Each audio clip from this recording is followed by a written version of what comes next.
As estrelas sussurram. Lá no fundo dos nossos corações, nós ansiamos por isso, a volta de Jesus. Ele está vindo de novo, mas não como da primeira vez. Ele virá como o próprio Deus para reivindicar o que é seu por direito e estabelecer seu reino eterno. Esta promessa é o coração da teoria da criação atemporal, a Teca. A Teca nos diz que o tempo não é essa linha reta que a gente imagina. Jesus, o Alfa e o Ômega, existe fora do tempo, mas escolhe entrar na nossa história, tanto no começo de tudo quanto no final. Preparem seus corações, porque o leão da tribo de Judá está voltando para casa. A primeira vez que Jesus veio aqui foi de uma humildade que a gente nem consegue imaginar. Ele veio como um cordeiro, manso, sereno, pronto para ser sacrificado pelos pecados do mundo. Sua missão era mostrar para a gente o amor e a misericórdia de Deus. Mas a segunda vinda, essa vai ser diferente. Ele vai voltar como o leão de Judá, o rei dos reis, o senhor dos senhores. Ele virá com poder e glória para acabar com a graça dos inimigos dele e fazer valer o seu reino. O leão vai rugir. E as nações, meu amigo, as nações vão tremer. Essa diferença entre o cordeiro e o leão mostra como Cristo era e é complexo. Ele é o amor e a justiça, a bondade e o poder, tudo junto. E ele vai voltar para cumprir esses dois papéis. Imaginem só um mundo cansado de guerra, de violência, um mundo desesperado por justiça e paz. É nesse mundo que Jesus escolhe voltar, não numa demonstração divina de poder, mas como um homem que nasce em condições humildes, bem parecido com a primeira vez que ele pisou na terra. Ele nasce como todos nós, sujeito às fraquezas e alegrias de viver. Ele cresce, aprende e experimenta o mundo como qualquer um de nós. Mas dentro dele, uma faísca divina queima, uma lembrança adormecida de quem ele realmente é. Os primeiros anos da vida dele são simples, comuns, mas conforme ele cresce, a faísca divina dentro dele também cresce. Ele retorna, não como um rei distante no seu trono, mas como um servo humilde, andando no nosso meio. Conforme Jesus cresce, ele começa a ter vislumbres do passado, flashes da sua existência eterna. Lembranças da sua natureza divina vêm até ele em sonhos, em visões, cada uma mais real que a anterior. Ele se lembra da sua glória, do seu propósito, do peso dos pecados do mundo nos seus ombros. Mas, com essas lembranças, também vem a compreensão do destino dele. Ele sabe que não nasceu para ter uma vida comum. Ele nasceu para redimir a humanidade, para quebrar as correntes do mal e começar uma nova era de paz e justiça. Ele encontra paz na oração, buscando a sabedoria e a força do Pai.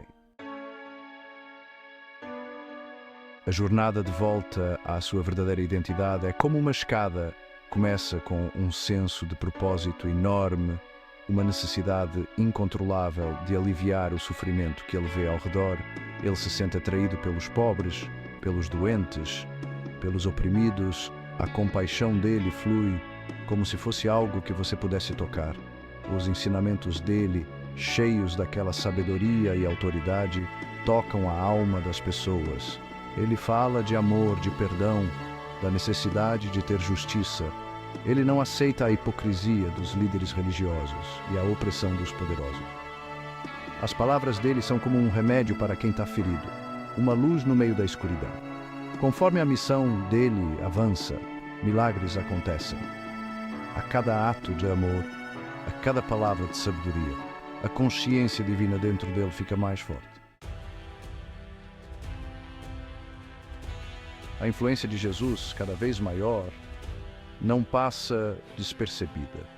As forças do mal, que estavam adorando dominar a humanidade por tanto tempo, sentem a luz dele como uma ameaça. Elas se agitam, juntam suas forças para tentar calar Jesus, para apagar a luz que ameaça o reinado delas. Assim como da primeira vez, ele enfrenta resistência, é ridicularizado, difamado, perseguido. Aqueles que se beneficiam da escuridão, os poderosos, os gananciosos, os corruptos, todos eles conspiram contra ele. Mas Jesus não se intimida.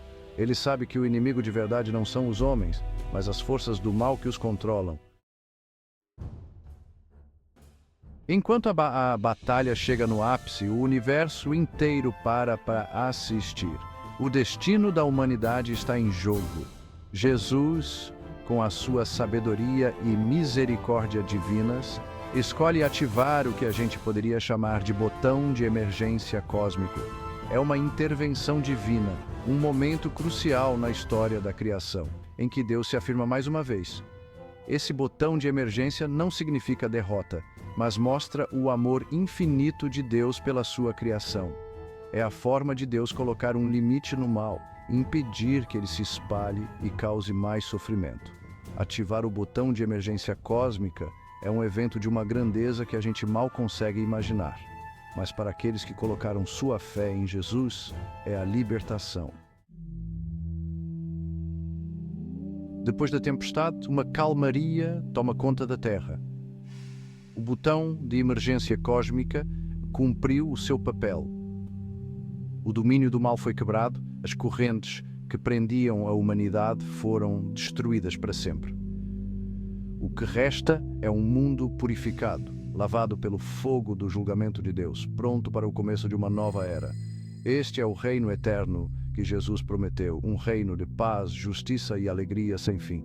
É um reino onde a morte não tem mais poder, onde a dor e o sofrimento ficaram no passado. É um reino onde o amor de Deus reina absoluto em todos os cantos da vida. Nesse novo reino, Jesus reina como Rei dos Reis, Senhor dos Senhores. Mas o reinado dele não é de tirania, de opressão. A teca não é uma coisa parada no tempo. É como se fosse um tecido enorme, cheio de detalhes, que continua se desdobrando, mostrando novos significados com o tempo. Assim como a segunda vinda de Jesus nos faz entender melhor a primeira, cada ciclo da história humana nos dá novos detalhes sobre a natureza de Deus que está além do tempo e o plano eterno dele para uma criação.